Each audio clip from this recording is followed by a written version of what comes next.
Oke, selamat datang kembali bersama saya Ridwan Daka. Kali ini di mata kuliah manajemen kita akan membahas mengenai motivasi. Salah satu chapter di buku Robin Kotler itu di chapter 17 gitu ya. Kalian bisa pelajari termasuk materi slide yang sudah Bapak berikan. Nah, penjelasan secara ringkas mengenai pokok bahasan motivasi dapat kalian simak dalam tayangan berikut ini ya.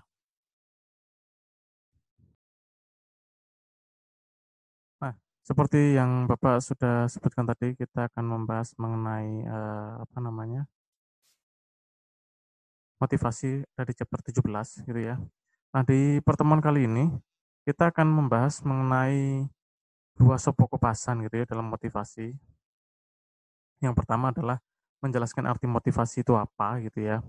Kemudian yang kedua adalah menjelaskan teori motivasi awal dan kontemporer gitu ya. Sebelum kita lanjut ke sub pokok bahasan yang pertama gitu ya, kita akan melakukan relaksasi dulu nih ya. Kita akan lakukan polling terhadap apa sih motivasi yang membuat kalian semangat dalam bekerja gitu ya, atau supaya kalian perform gitu dalam bekerja. Nah, ada tautan yang ada di bawah video ini, kalian bisa isi gitu ya. Nanti Bapak akan sampaikan hasil pollingnya gitu ya. Nah, pertanyaan gini, apa yang membuat kamu termotivasi dalam bekerja? Bapak sudah menyiapkan 12 alasan itu yang biasanya menurut hasil penelitian dari yang ada di Robin ini. Yang pertama, penghasilan yang besar itu ya, ada penghasilan terus yang menggiurkan gitu ya. Yang kedua adalah kondisi lingkungan kerja yang baik. Kemudian yang ketiga adalah rekan kerja yang ramah dan saling mendukung gitu ya. Kemudian yang keempat adalah jam kerja fleksibel. Yang kelima adalah peluang untuk tumbuh dan tantangan baru gitu ya. Kemudian yang keenam adalah perhatian dari pimpinan gitu ya. Lalu yang ketujuh adalah inklusi dalam keputusan yang mempengaruhi Anda. Jadi inklusi itu semacam kondisi lingkungan yang ramah, tanpa batas, tanpa sekat, tanpa apa ya, tanpa perbedaan gitu ya, sehingga kita mudah masuk gitu ya. Ini mirip-mirip dengan suatu kondisi lingkungan yang kerja yang baik gitu ya, inklusif gitu ya. Lalu yang ke-8 adalah perlakuan kerja yang adil dan merata. Yang ke-9 keamanan dalam bekerja. Yang ke-10 kesempatan untuk promosi karir lebih tinggi. Kemudian personal benefit, apakah kalian dapat liburan, dapat kontribusi pensiun, dapat bonus dan lain-lain gitu ya. Kemudian yang terakhir adalah kebebasan dan kemerdekaan dalam bekerja. Silakan kalian isi, ada 3 pertanyaan di situ. Yang pertama adalah kalian pilih satu dari 12 pilihan ini, lalu yang kedua adalah kalian centang 3 pilihan terbaik dari 12 pilihan ini, dan yang ketiga adalah kalian eh, buat skala 12 alasan ini tuh masuk mana, apakah satu tidak penting gitu ya, sangat tidak penting, dan yang nomor 5 adalah paling penting gitu ya. Silakan diisi. Oke, terima kasih atas isinya, nanti kita sampaikan hasil pollingnya gitu ya. Nah, eh, motivasi gitu ya. Apa itu motivasi gitu ya? Bila kita lihat dalam pengertian Kotter adalah proses di mana upaya seseorang diberi apa? Diberi 3 elemen gitu ya. Yang pertama adalah energi, yang kedua itu arah, dan yang ketiga adalah kegigihan. Jadi kalau sudah dapat energi, arah, maka kegigihan atau ketekunan itu yang utama gitu ya.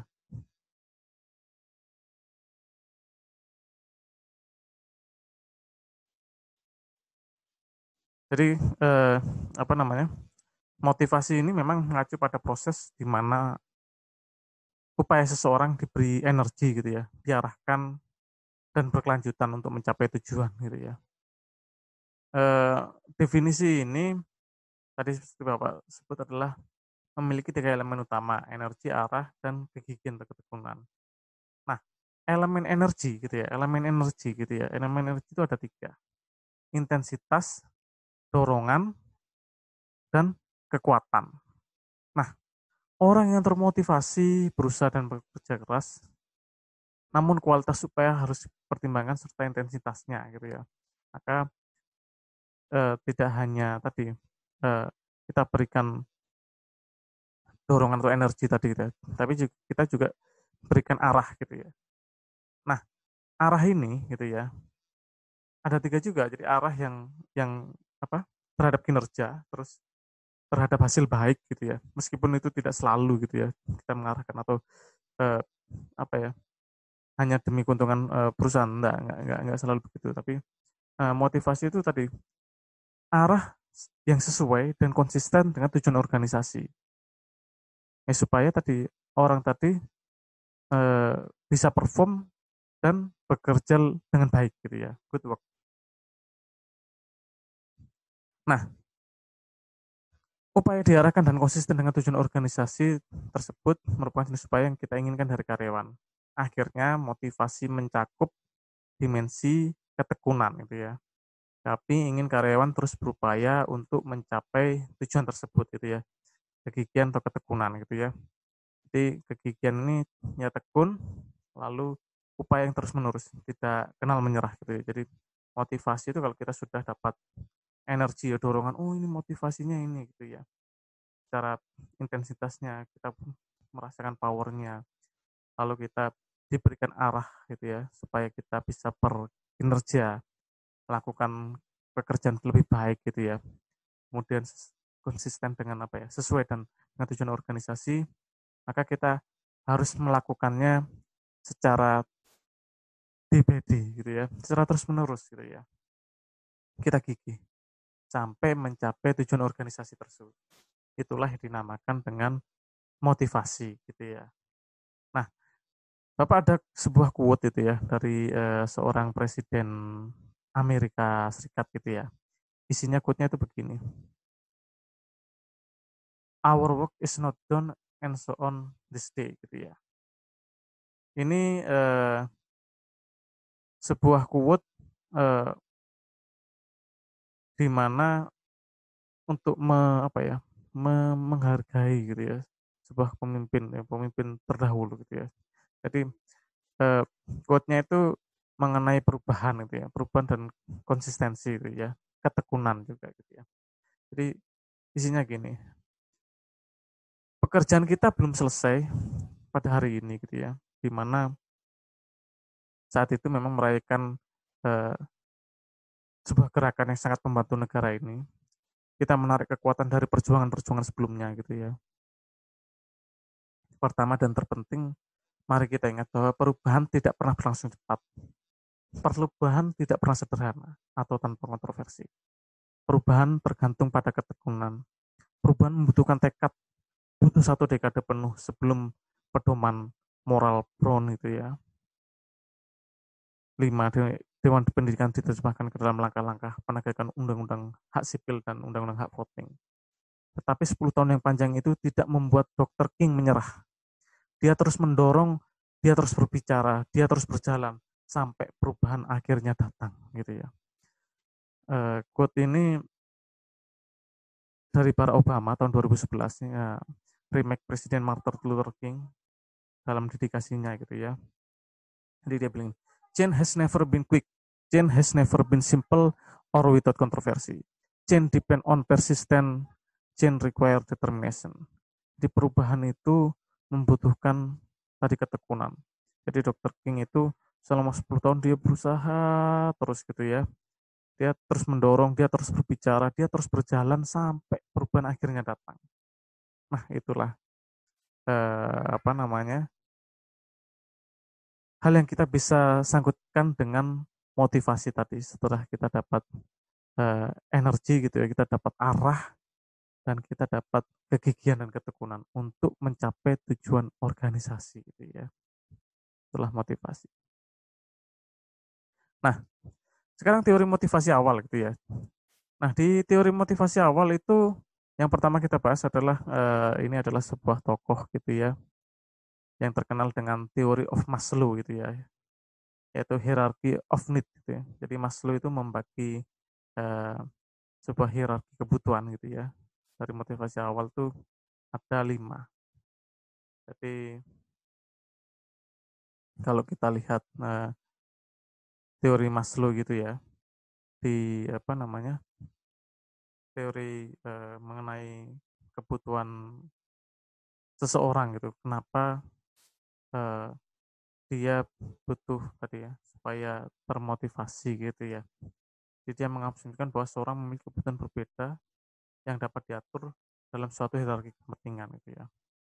Dari motivasi ini memang yang terkenal adalah kebutuhan dari teori hierarki kebutuhan dari Abraham Maslow.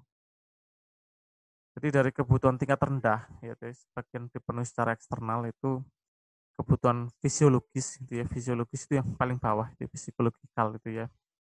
Jadi kalau di bagian ini psikologikal dan safety need itu tadi kebutuhan fisiologis, misal kebutuhan seorang akan makanan, minuman, tempat tinggal, seks, gitu ya, persyaratan fisik, eh, dan tadi yang mewakili masalah dasar untuk bertahan hidup dan fungsi biologis itu kebutuhan fisiologis gitu ya. Kemudian yang kedua adalah safety, kebutuhan akan keamanan. Kebutuhan seorang akan keamanan dan perlindungan dari fisik dan kerugian emosional serta kepastian bahwa kebutuhan fisik akan terpenuhi itu tadi kebutuhan tingkat rendah. Jadi sebagian besar memang dipenuhi secara eksternal gitu ya. Ada dua, kebutuhan fisiologis dan kebutuhan keamanan. Kemudian kebutuhan tingkat tinggi. Jadi sebagian besar dipenuhi secara internal. Itu tingkatan yang ketiga dan keempat gitu ya. Ada kebutuhan apa namanya? Ada kebutuhan sosial gitu ya. Di sini kebutuhan sosial itu love and belonging gitu ya, love and belonging gitu. Misal kebutuhan seseorang akan kasih sayang gitu ya, rasa memiliki, penerimaan dan persahabatan itu love and belonging. Jadi kan orang kan nggak mungkin tuh mau jomblo terus gitu ya, pasti butuh seseorang untuk mendampingi atau butuh persahabatan kawan gitu ya. Kemudian kebutuhan penghargaan, esteem gitu ya. Kebutuhan seseorang akan faktor harga diri seperti rasa hormat, otonomi, prestasi maupun suatu pencapaian atas pekerjaan yang menantang gitu ya.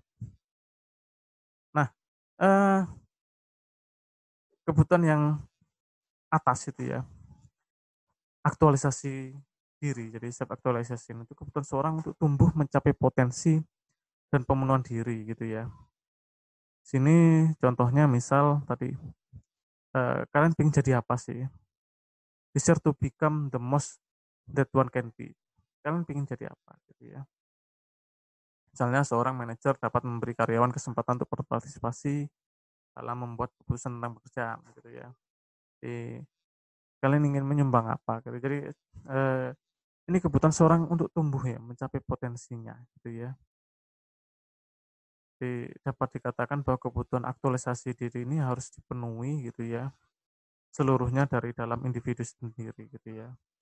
Seorang manajer dapat membantu mempromosikan sebuah budaya di mana aktualisasi diri dimungkinkan. Misal kayak tadi ya, Bapak sebutkan contoh, jadi memberikan kesempatan karyawan untuk menjelaskan ide gitu, ide gagasan. Misal pekerjaan dalam situasi COVID ini gimana idenya. Kita kan butuh tadi aktualisasi diri, tidak hanya si manajer tapi karyawan tuh tadi serasa dia menghargai gitu ya, dihargai oleh perusahaan eh, kemampuannya dan kesempatannya, atau dia merupakan bagian keluarga dari sebuah organisasi gitu ya. Nah, kemudian teori yang kedua gitu ya. Teori yang kedua itu yaitu teori X dan teori Y gitu ya. X and Y dari McGregor gitu ya. Jadi ada Douglas McGregor itu dia terkenal karena mengusulkan dua asumsi mengenai sifat manusia, dari teori X yang adalah pandangan negatif tentang orang, dan teori Y yaitu adalah pandangan yang positif yang mengasumsikan karyawan menikmati pekerjaan gitu ya. Ada teori X, jadi kalau di sini ada video, ada yang tekun, ada yang malas gitu ya. Jadi teori X tadi kan teori yang mengandung negatif gitu ya. Jadi asumsikan karyawan tidak menyukai kerja, kurang berambisi, menghindari tanggung jawab, dan harus diarahkan dan dipaksa untuk berprestasi. Gitu. Jadi ya menganggapnya gitu. Jadi eh, asumsinya karyawan tadi tadi eh, harus dikontrol secara ketat untuk bekerja secara efektif gitu ya. Jadi menganggap tadi karyawan itu eh, memiliki sedikit ambisi, tidak suka pekerjaan, menghindari tanggung jawab. Sehingga tadi perlu kontrol yang ketat untuk bekerja secara efektif. Nah, itu teori X. Sedangkan teori Y gitu ya, Y gitu ya. Diasumsikan bahwa karyawan menyukai kerja, tanggung jawab, mampu membuat keputusan, mengarahkan diri sendiri, dan mampu mengendalikan diri. Jadi teori Y ada pandangan positif yang mengasumsikan karyawan menikmati pekerjaan, gitu ya. Mencari dan menerima tanggung jawab, dan melakukan pengarahan diri sendiri. McGregor tadi percaya bahwa asumsi teori Y harus memadu praktik manajemen dan mengusulkan partisipasi karyawan gitu ya dalam pengambilan keputusan gitu ya. Itulah teori X dan teori Y gitu ya dari Douglas McGregor. Kemudian, teori yang ketiga adalah teori kebutuhan. Jadi, ini mohon maaf ya, ini teori tiga kebutuhan ini David McKellen. Kita ke teori sebelumnya, yaitu sebelum kita ke teori kebutuhan, tiga kebutuhan, kita ke teori dua faktor ya, dari Friedrich Hesbach gitu ya. Jadi Friedrich Hesbach itu ada quote-nya, true motivasi come from achievement, jadi personal development, job satisfaction, and recognition. Jadi motivasi sejati itu datang dari tadi pencapaian, gitu ya, perkembangan seseorang gitu ya. Jadi dia kemudian kepuasan bekerja gitu ya, dan pengakuan. Jadi kalau kalau seseorang dapat keempatnya tadi ya, maka dia akan memperoleh tadi motivasi ya, true motivasi sejati. Itu quote dari seorang Friedrich Hesbach gitu ya. Nah, di teori dua faktor Friedrich Hesbach ini gitu ya, itu dia membagi jadi dua. Jadi ada motivator dan Higgin faktor. Jadi eh, dia membagi dua teori gitu ya. Di yang pertama adalah motivator dan yang kedua adalah tadi Higgin gitu ya. Nah, di eh, faktor apa yang menciptakan faktor Higgin itu merupakan faktor ekstrinsik yang menciptakan ketidakpuasan kerja gitu ya. Jadi eh, Hesbach menyebutnya tadi faktor Higgin gitu ya. Ketika faktor-faktor ini terpenuhi, orang tidak akan merasa tidak puas gitu ya. Tapi karena juga tidak akan termotivasi, jadi udah nggak puas, nggak motivasi. Untuk memotivasi orang, Hesbach menyarankan untuk menekankan pada faktor intrinsik, tidak ekstrinsik gitu ya, yang berkaitan dengan pekerjaan, di mana faktor tersebut dapat meningkatkan kepuasan kerja dan motivasi, yang disebut dengan tadi faktor motivator gitu ya. Nah di sini eh, si Hesbach menyebutkan tadi untuk faktor motivator achievement, pengakuan tadi ya, achievement, recognition, work itself, responsibility, advancement, growth itu eh, akan memuaskan karyawan gitu ya, faktor motivasi karyawan. Sedangkan faktor yang bikin eh, karyawan apa namanya tidak puas kerja itu ya seperti supervisi gitu ya, company policy, relationship with supervisor, working condition, salary gitu ya, personal life gitu ya, status security itu apa namanya faktor yang dianggap Hesbach gitu menjadi so, orang jadi tidak puas kalau cuma hanya apa gaji atau kondisi kerja yang baik ya. Manajer mencoba memotivasi karyawan hanya dengan menggunakan faktor hygiene atau faktor seperti gaji dan kondisi kerja yang baik. Hesbach menyebutkan tidak akan berhasil ya. Untuk memotivasi karyawan hanya misal menghasilkan tingkat kepuasan tinggi dengan menawarkan tadi gaji yang gede gitu ya. Enggak. Tapi dia juga harus menawarkan faktor-faktor motivasi seperti tanggung jawab gitu ya. Lalu apa peluang untuk maju gitu ya. Diakuin itu tidak sekedar materi gitu ya, tapi lebih ke pengakuan gitu ya. Jadi orang kan kadang ada yang apa namanya, kalau ada pahlawan tanpa tanda jasa, dia nggak akan kenal berapa yang dikasih, tapi tadi jasanya itu apa, besar. Jadi dikenang itu eh, dianggap oleh HSP adalah faktor yang memotivasi daripada tadi faktor yang hanya salary gitu. Nanti akhirnya muncul ketidakpuasan kerja gitu ya, sehingga sehingga tidak termotivasi kalau gitu. Itu teori dua faktor dari Hesbe, dan yang ketiga tadi sudah nampak itu ya, teori tiga kebutuhan, three needs theory itu ya, dari David McCallum gitu ya. Jadi dia menyebutkan ada tiga faktor itu ya. Kalau di bukunya Kotler itu ada disebut NA achievement itu ya, N achievement, N power gitu ya. Kebutuhan akan kekuatan tadi kan, NA kebutuhan untuk pencapaian, lalu N kebutuhan akan kekuatan, dan NA fit ya, kebutuhan untuk afiliasi gitu ya. Jadi eh, David McCallum tadi ya, ini tiga teori tiga kebutuhan tadi. Seseorang itu butuh akan pencapaian, achievement gitu ya. Keinginan dan dorongan untuk berhasil dan unggul serta bertindak lebih baik gitu ya. Jadi orang ya dalam bekerja dia ingin mencapai posisi paling baik gitu ya, ingin kalau udah diakui ya dia ingin apa bertindak lebih baik gitu ya, dorongan untuk berhasil. Lalu kebutuhan akan kekuatan NPOW. Jadi orang itu butuh untuk membuat orang lain berperilaku dengan cara mereka tidak akan berlaku sebaiknya. Jadi ia ingin memiliki dampak atau membuat kesan pada orang lain gitu ya. Jadi kebutuhan kekuatan, jadi eh,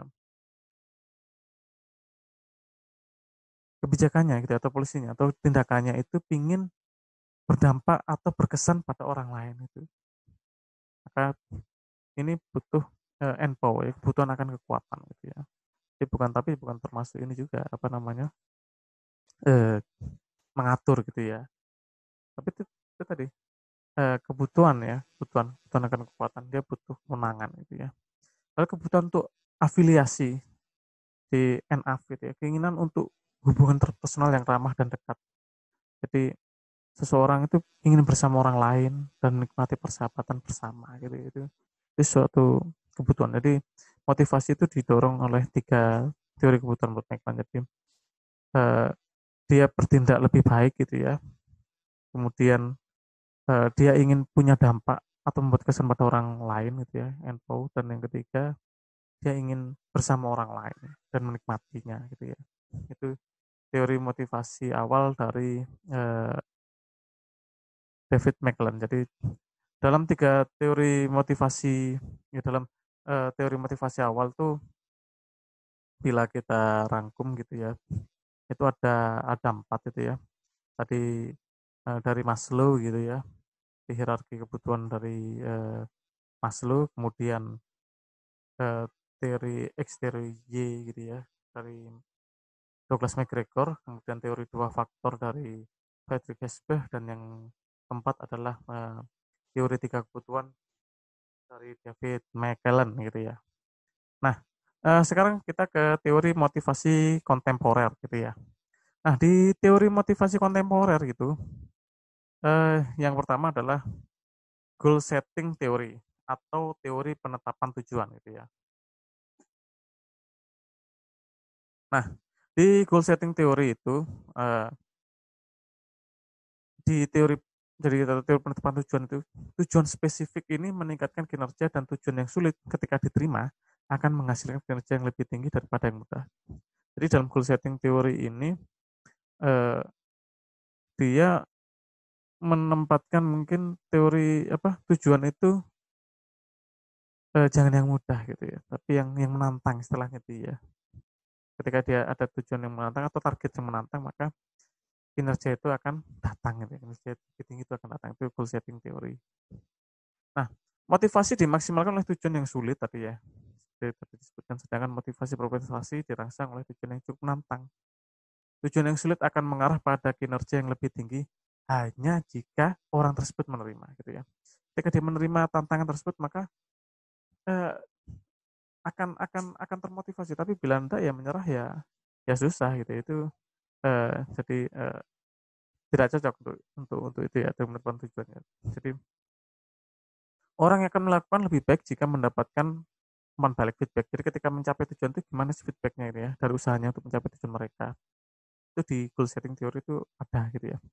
Kemudian self efficiency, kalau self efficiency rendah maka dia gampang menyerah. Ketika targetnya tinggi itu ya, menantang gitu ya, dia rendah maka dia gak yakin bisa melakukan. Tapi kalau target menantang, tapi menantang tuh yang logis gitu ya, jangan yang nggak logis gitu ya.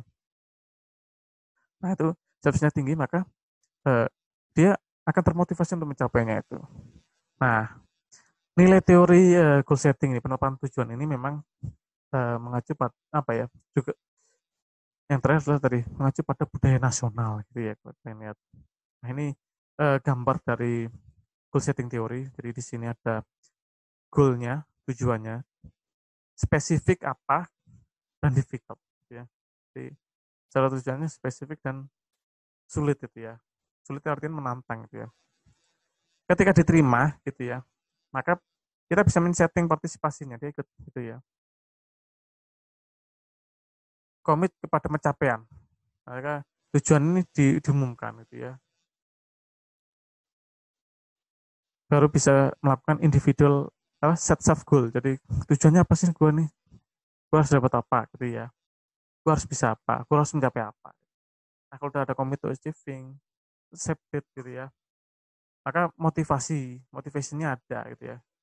Jadi dia punya intensitas untuk bekerja mencapai tujuan tadi ya.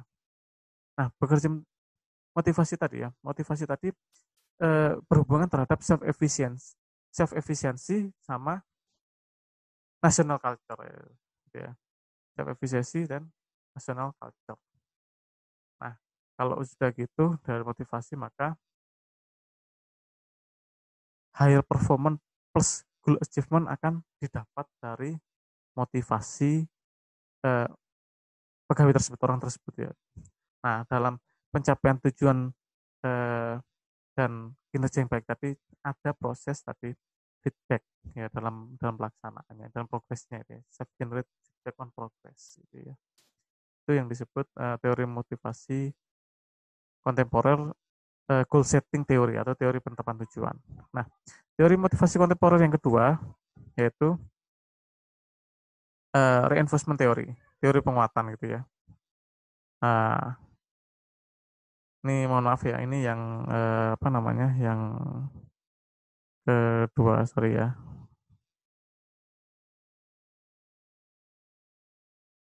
Oke, kita lanjut nih.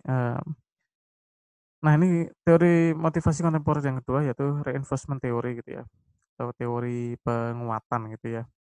Nah, di teori penguatan ini itu perilaku adalah fungsi dari konsekuensinya gitu ya. Lalu teori penguatan mengabaikan faktor-faktor seperti tujuan, harapan, dan kebutuhan gitu ya. Kemudian dia fokus pada apa yang terjadi ketika seseorang melakukan sesuatu, dan manajer dapat mempengaruhi perilaku karyawan dengan menggunakan penguat positif untuk tindakan yang membantu organisasi mencapai tujuannya. Teori penguatan misal tadi eh, kalau di apa namanya bukunya Robin itu ya di reinvestment theory, misal penggunaan apa namanya bonus gitu ya. Jadi di reinvestment theory itu ketika misal eh, seseorang apa namanya berhasil gitu ya, maka eh, dia diberikan oleh reward gitu ya, diberikan reward gitu ya. Nah ini reward itu dia yang menguatkan gitu ya, atau misal dia masuk dalam tim gitu ya, itu dia yang hal yang positif dia masukkan gitu ya. Jadi dia menggunakan teori penguatan ini, manajer dapat mempengaruhi karyawan, perilaku karyawan dengan tadi penguatan yang positif gitu ya, dengan tindakan-tindakan yang positif yang akan tadi membantu pencapaian tujuan perusahaan itu ya. Manajer harus menghindari gitu ya, harus harus harus menghindari tadi menghukum atau tindakan yang tidak disukai gitu ya. Meskipun tadi kadang apa ya, kalau kita kasih apa namanya, sesuatu yang berdampak kurang bagus gitu ya, itu nanti dia bisa bisa akan menjadi konflik gitu ya, ketidakhadiran atau apa ya, atau jadi orang itu eh, sifatnya negatif gitu ya, dia sifatnya negatif gitu ya, makanya eh, yang diinginkan adalah tadi di teori penguatan ini adalah apa namanya, sesuatu yang positif gitu ya, sesuatu yang positif, jadi sesuatu yang positif di reinforcement teori ini. Manajer mempengaruhi perilaku karyawan dengan menggunakan tadi penguatan positif. Dia harus mengabaikan hukuman itu ya, atau perilaku yang tidak diinginkan itu ya. Itu yang disebut dalam teori reinforcement itu ya, atau teori penguatan. Dan yang ketiga itu adalah designing motivating job. Jadi kita merancang pekerjaan yang memotivasi.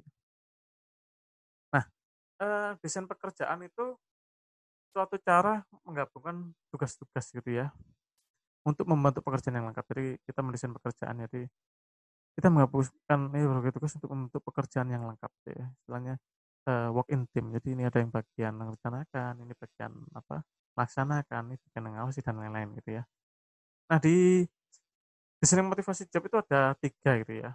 Jadi yang pertama itu kita melakukan job enlargement gitu ya. Jadi pembesaran pekerjaan atau perluasan pekerjaan gitu ya.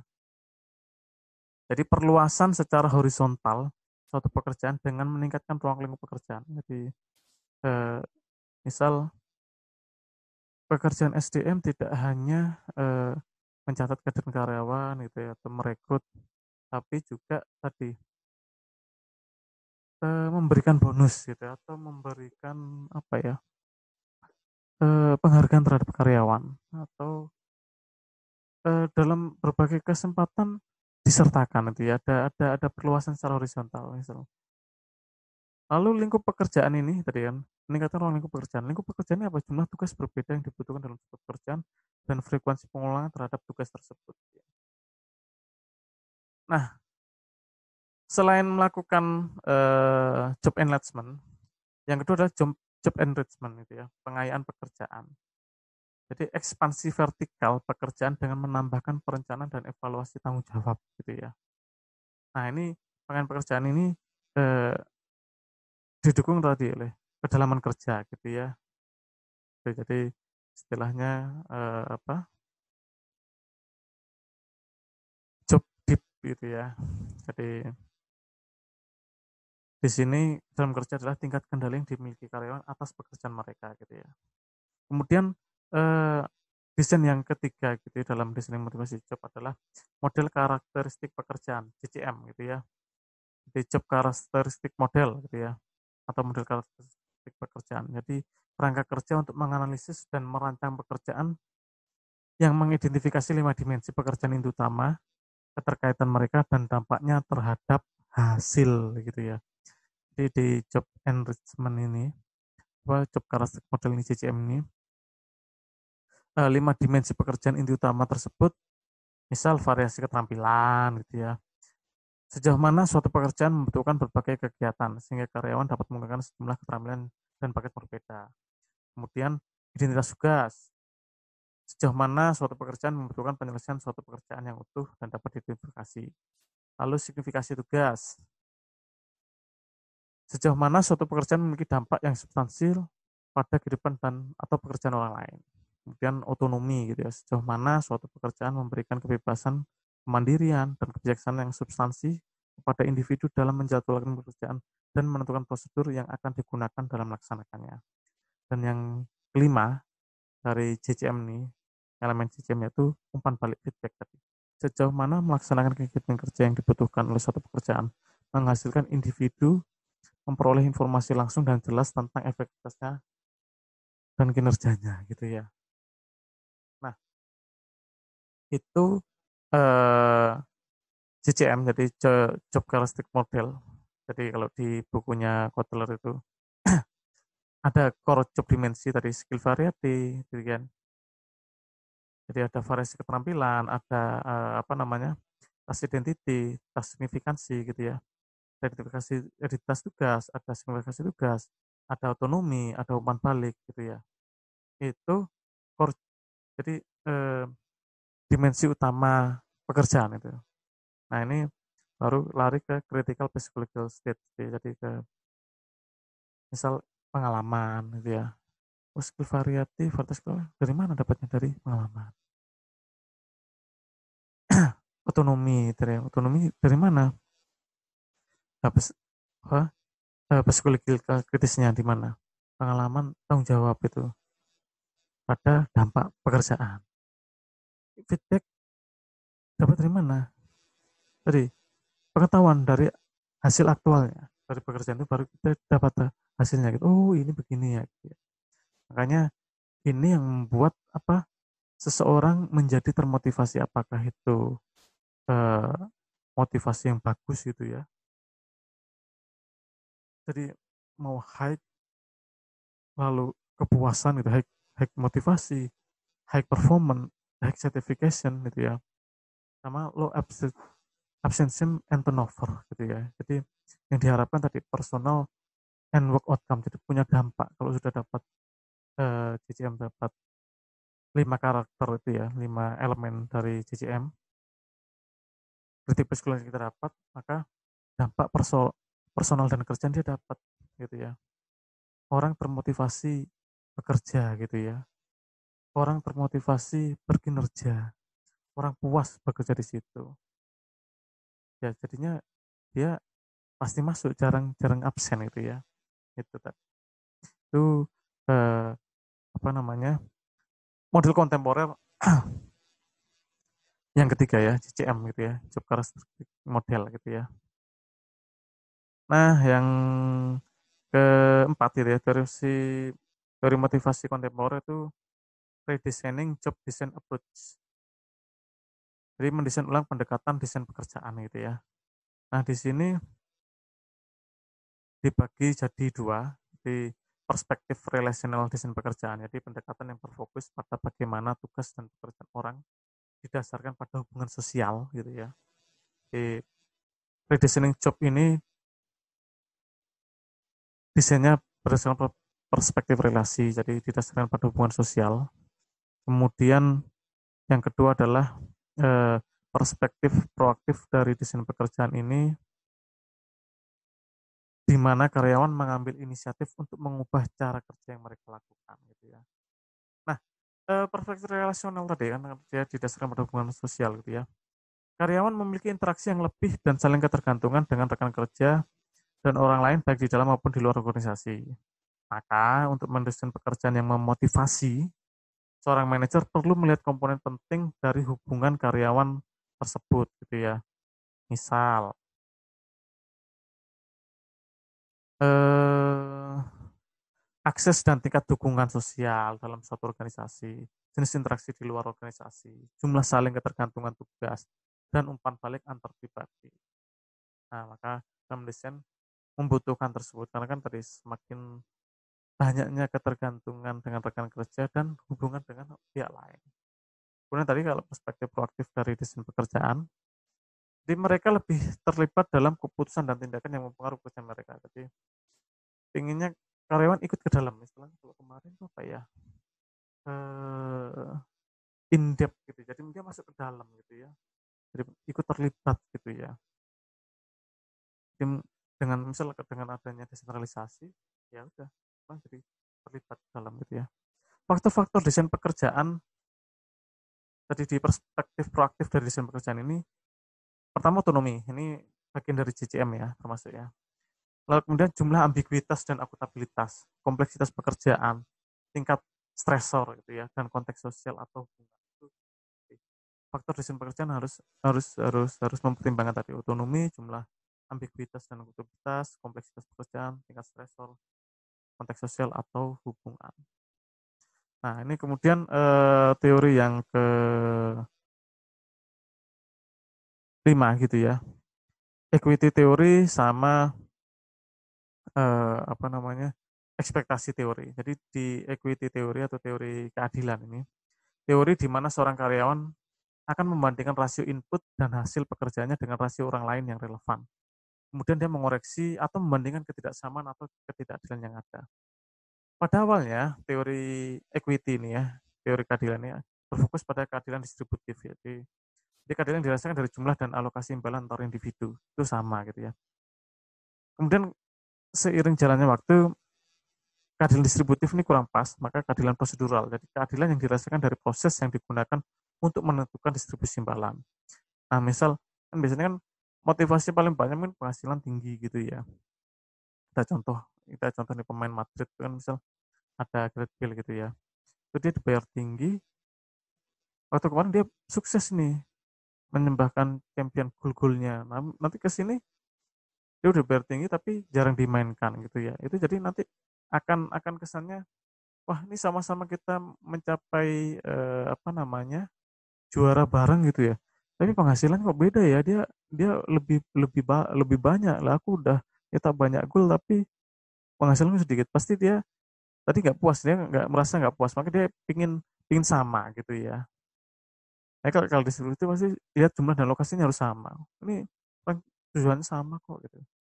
Nah, maka tadi misal keadilan prosedural itu penting ya, keadilan yang dirasakan dari proses. Jadi kalau udah dia mengakui proses, maka dia akan merasakan bahwa eh, akan imbang gitu ya, akan apa ya, akan suka gitu ya seseorang itu ketika apa namanya tidak hanya ke distributif tadi ya.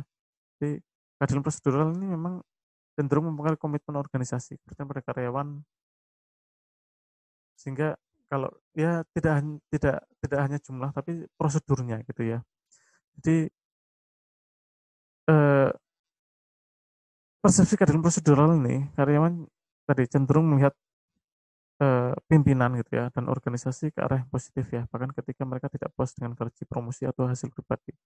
Jadi misal ketika saya sudah mendapat membantu membantu organisasi tadi ya, membantu klub bola ini meraih gelar juara, nah maka saya dapat bonus atas eh, pekerjaan itu yang sama gitu. Jadi akhirnya saya bisa naik gaji penghasilan tinggi bila tadi saya terlibat langsung dengan dalam pencapaian tujuan klub ini mencapai kemenangan, mencapai gelar juara. Itu akhirnya keadilan yang tadinya sifatnya distributif beralih ke prosedural. Makanya eh, persepsi karyawan yang terlibat tadi cenderung ke arah positif ketika mereka awalnya tidak puas dengan gaji, promosi dan sebagainya, tapi dengan keadilan prosedural eh, disampaikan, oh ini loh yang jadi gelar gelar kita dapat sama-sama dapat medali gitu ya.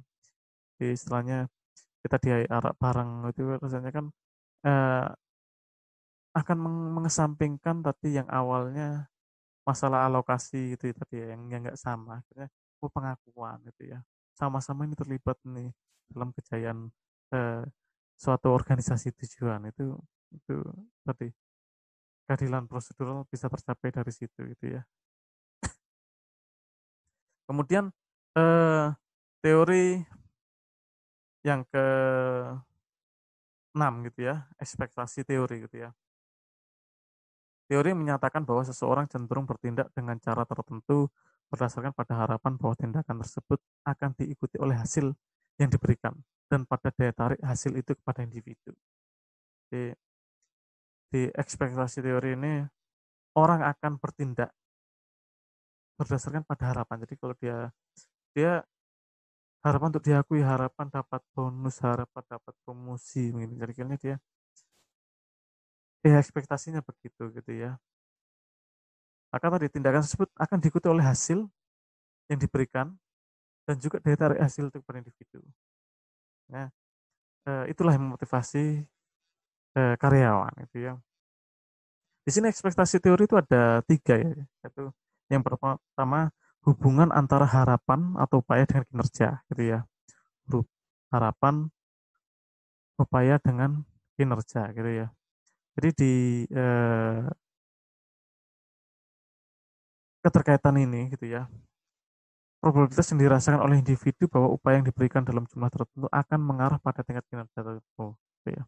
Lalu yang kedua adalah keterkaitan instrumentalitas atau penghargaan, keterkaitan instrumentalitas atau kinerja dengan imbalan gitu ya. Lalu yang terakhir adalah valensi, kekuatan daya tarik dari imbalan. Nah itu. Jadi ekspektasi teori itu dipengaruhi oleh tadi. Ada tiga hubungan gitu ya. Ada tiga hubungan eh, yang menyebabkan tadi orang termotivasi. Jadi keterkaitan antara harapan ya, antara upaya dengan kinerja gitu ya. Kemudian keterkaitan antara kinerjanya dengan rewardnya, dengan imbalannya. Kemudian daya tarik dari imbalan itu. Makanya ya memang sih kalau kita lihat di teori eh, kontemporer, motivasi kontemporer itu integrating contemporary theories of motivasi itu kita bisa lihat begini ya. Eh, Bentar, mohon maaf. Sorry, sorry. Nah, kalau kita lihat di model integrasi teori motivasi kontemporer gitu ya, eh, landasan dasarnya adalah model harapan. Jadi kalau kalau kita tadi teori ekspektasi gitu ya, model harapan. Kita kita telusuri modelnya mulai dari kiri gitu ya. Kotak upaya individu memiliki panah yang mengarah ke dalam gitu ya. Panah ini mengalir dari sasaran individu gitu ya. Di mengarah ke dalam gitu ya. Kemudian eh, konsisten dengan teori penetapan tujuan itu ya. Tautan untuk upaya-upaya ini dimaksudkan untuk menggambarkan bahwa tujuan mengarahkan perilaku gitu ya. Tujuan akan mengarahkan perilaku gitu ya. Nah, teori harapan memprediksi bahwa seseorang karyawan akan mengarahkan upaya tingkat tinggi jika dia merasakan hubungan yang kuat antara upaya dan kinerja. Kinerja dan penghargaan dan kepuasan tujuan pribadi. Masing-masing hubungan ini pada gilirannya dipengaruhi oleh faktor-faktor tertentu. Kalian dapat melihat dari model bahwa tingkat kinerja individu ditentukan tidak hanya oleh tingkat upaya individu, tetapi juga oleh kemampuan individu untuk melakukan dan apakah organisasi memiliki sistem evaluasi kinerja yang adil dan objektif gitu ya. Jadi ada meskipun ada hack and gitu ya. Terus itu balik lagi di ya, ability-nya gimana gitu ya. Job design-nya gimana gitu ya. Nah, tadi hubungan performance reward akan kuat jika individu merasakan bahwa kinerja adalah apa yang dihargai gitu ya, kinerja gitu ya. Organisasi reward itu tadi ya orang nggak ya tadi pasti akan tadi equity equity comparison gitu ya. Dia akan lihat adil nggak sih, gue sama-sama gini dibayar sama nggak sih, atau ternyata dibayar nggak kayak cemburuan gitu ya. Jadi tidak sekedar senioritas atau mungkin favorit pribadi atau lain gitu ya. Tapi kalau memang kalau lihat tadi contoh Bill itu kan memang ya dia memang performnya sebelumnya kan tinggi, makanya dia dari mahal gitu ya. Dia mungkin dari Eropa dan lain-lain. Kalau yang dari Brasil kan dia masih perlu pembuktian di Eropa gimana gitu ya. Nah setelah sama mungkin nanti akan layak di gaji yang sama gitu ya. Jadi penghargaannya sama gitu ya. Jadi memang hubungan performance reward akan kuat jika individu merasakan bahwa kinerja adalah apa yang dihargai. Bukan bukan bukan sekedar senioritas atau ya kesukaan atau kriteria lainnya. Nah, tautan terakhir dalam teori ekspektasi itu adalah hubungan penghargaan dengan tujuan gitu ya. Kebutuhan tradisional mulai berperan pada titik ini, motivasi akan setinggi-tingginya hingga penghargaan yang diterima individu atas kinerja yang tinggi memuaskan kebutuhan dominan yang konsisten dengan tujuan individualnya. Jadi ketika ada individual effort, lalu ya dia usahanya apa gitu ya, dia udah kasih ability gitu ya, job desainnya udah pas gitu ya, dia menunjukkan kinerja secara individu, terusan dia punya evaluasi kriteria, maka tadi eh, dia akan memberikan organizational reward yang sama gitu ya, yang equity gitu ya. Maka akhirnya eh, linkage dengan individual goal-nya, tidak hanya eh, ke organisasi tapi ya tadi motivasi itu eh, upayanya energinya akan akan puas bila mencapai tujuan individu. Jadi tujuan individu juga linked nanti dengan tujuan organisasi gitu ya. Jadi eh, maka itu di teori motivasi kontemporer eh, tergerak itu ya modelnya dari dasar ekspektasi, teori ekspektasi. Makanya ada linkage antara individual effort, individual performance, organizational reward hingga ke individual goal gitu ya. Jadi orang puas secara individu. Balik lagi kan ekspektasi tapi eh, tidak hanya sekedar apa namanya hubungan antara harapan gitu ya, harapan dengan kinerja atau kinerja dengan imbalan atau daya tarik dari imbalan, tapi juga eh, bagaimana karyawan itu memuaskan tujuan individu, misal dia diakui gitu ya, dia eh, apa namanya perannya meskipun kecil tuh diakui gitu ya, itu tujuan pribadi individu. Jadi kontribusi nyatanya terhadap organisasi itu termasuk kepuasan dari individu itu gitu ya. Nah, eh demikianlah apa namanya? Bahasan motivasi gitu ya. Jadi bila kita sudah mendapatkan energi gitu ya, mendapatkan energi, dorongan gitu ya untuk melakukan sesuatu, maka kita akan menunjukkan suatu kinerja gitu ya dengan bekerja lebih baik gitu ya. Nah, motivasi tadi dan kinerja yang lebih baik tadi harus konsisten dan sesuai dengan tujuan organisasi. Kita akan menuju ke situ dengan ketekunan dan kegigihan gitu ya.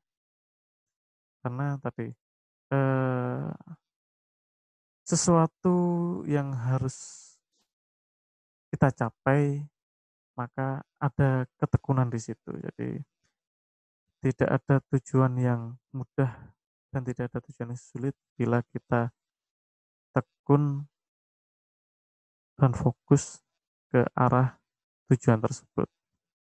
Salam motivasi, semoga hari ini lebih menyenangkan bagi kalian.